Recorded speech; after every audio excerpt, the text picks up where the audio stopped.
Oi gente, eu sou Juliane Félix, nutricionista clínica funcional e estou aqui hoje para a gente falar um pouquinho sobre saúde gástrica. Já falei para vocês em vídeos anteriores sobre a importância da desinflamação, da detoxificação, né? E não tem como a gente ter desinflamação sem ter boa saúde gástrica. Porque para desinflamar o corpo, você precisa começar tendo um bom funcionamento desse trato gastrointestinal, principalmente em relação à digestão gástrica, pois sem ela, o nosso intestino adoece. Aí você pode perguntar, como é que a gente pode saber se a gente tem uma boa digestão e absorção? A gente precisa, na verdade, conhecer um pouquinho todo esse processo do trato gastrointestinal. A boca é o primeiro órgão onde vai começar essa digestão. Nessa boca a gente vai ter as enzimas mamilase salivar e lipase lingual. Muito importante para dar início a essa digestão. E a gente precisa mastigar muito bem esse alimento. Para vocês terem noção, a gente tem a capacidade de produzir diariamente cerca de 500 ml a 1 litro de saliva ao dia. Daí a importância de mastigarmos muito bem esses alimentos, como também ter uma boa ingestão de água. Mastigando bem esses alimentos, eu vou ter a capacidade de deglutir esse alimento e ele chegar já inicialmente digerido no estômago, que é onde literalmente a boa parte da digestão acontece. É nesse estômago com pH ideal, ácido, que a gente vai promover uma excelente digestibilidade, principalmente das proteínas.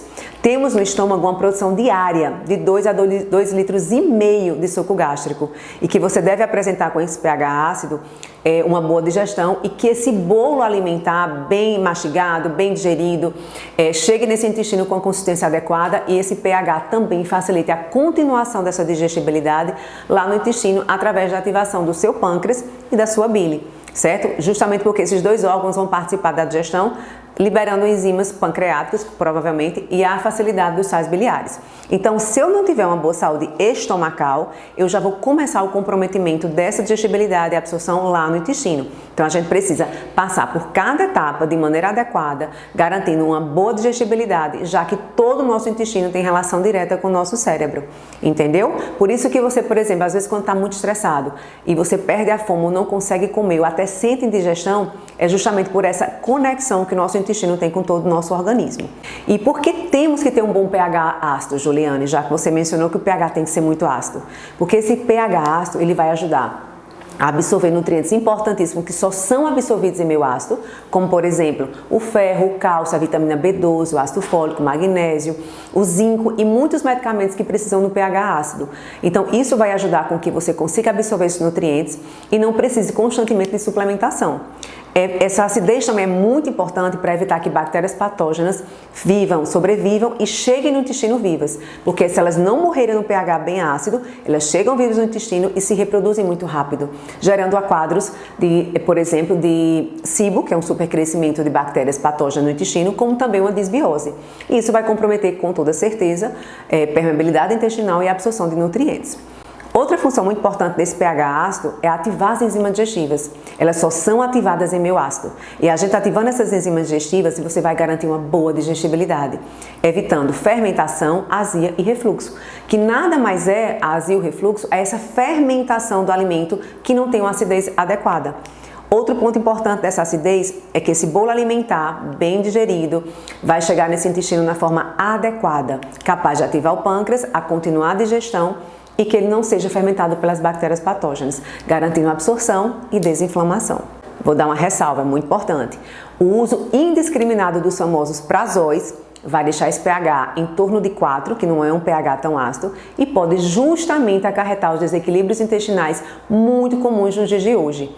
Por essa falta de acidez, seja por medicação ou seja por estilo de vida ruim, eu vou caracterizar desequilíbrios como o SIBO, que é o supercrescimento de bactérias no intestino delgado, o SIFO, que é o supercrescimento de fungo, muito comum hoje em dia, mais do que vocês possam imaginar, a síndrome do intestino irritável, que tem muita relação com esse desequilíbrio de conexão entre o intestino e cérebro também, a gastrite, que é essa inflamação no muco do estômago, o refluxo, essa falta de acidez vai fazer a comida fermentar, porque não ativou as enzimas digestivas e você tem a vontade constantemente de, como se diz, arrotar, soltar esses gases que estão presos no seu estômago.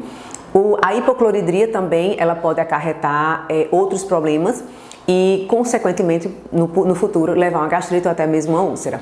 E essa falta de acidez também, por trazer desequilíbrio lá no intestino, é capaz de trazer muita permeabilidade intestinal, piorando, dificultando não só um sistema imune que vai ficar enfraquecido, como também a absorção de nutrientes importantes. Então eu quero mostrar para vocês a importância de vocês terem cuidado com essa boa digestibilidade, de vocês terem cuidado em ter um bom pH ácido, porque toda doença, ela geralmente começa no intestino, mas ela tem como órgão-choque esse trato gastrointestinal com foco no estômago.